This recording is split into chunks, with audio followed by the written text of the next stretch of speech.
আৰু ঘূৰক, ঘূৰা পকা কৰক। এতিয়াই যদি ঘূৰা পকা নকৰে তেতিয়াহ'লে মোৰ সন্মুখত চাওক। বেছি দিন নাই, যদিহে ঘূৰা পকা নকৰে তেতিয়াহ'লে ক'ব মোক ইমান সোনকালে এম্বুলেঞ্চে উঠাই নিলে কিয়। তো সেইকাৰণে এতিয়াই ঘূৰা পকা কৰি লওক, নহ'লে আৰু এম্বুলেঞ্চত আপোনালোকে উঠিবলৈ বেছি দিন নাই আৰু। মোৰতো বহুত দিন আছে, এম্বুলেঞ্চত এতিয়াই নুঠোঁ, হয়তো উঠিবলৈ চেষ্টা নকৰিমো, কাৰণ মোৰ লাইফটো মই ধুনীয়াকৈ জীয়াইছোঁ আৰু মই নিজৰ স্বাস্থ্যটোৰ খেয়াল মই বহুত ধুনীয়াকৈ ৰাখোঁ, মানে বেমাৰ আজাৰ হ'বলৈ নিদিওঁ, বেয়া বস্তুও নাখাওঁ।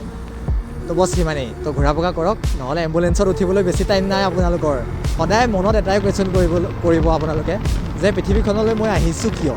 মোক ভগৱানে পৃথিৱীখনলৈ বা মা দেউতাই যে জন্ম দিছে, মোক এনেই মানুহ এজন কৰি, পঢ়া শুনা কৰি, মস্ত ডাঙৰ চাকৰি এডাল কৰি, টকা পইচা ইনকাম কৰি, আকৌ ল'ৰা ছোৱালী জন্ম কৰি তেনেকেই জীৱনটো কটাই পেলাই কি মৰি যাম বুলি ভাবিছে নেকি? সেইটো লাইফ নহয়। মই ভাবোঁ পৃথিৱীলৈ আপোনালোক আহিছে কিয় সেইটো নিজকে কুৱেশ্যন কৰক। আপোনালোকে যে পৃথিৱীলৈ আহিছে আৰু আহি পেলাই যে ধুনীয়াকৈ সুখে শান্তিৰে বা কিবা এটা যে কৰি পেলাই যাব লাগিব পৃথিৱীখনৰ পৰা, তো সেইটো ভাবক। বাকী বছ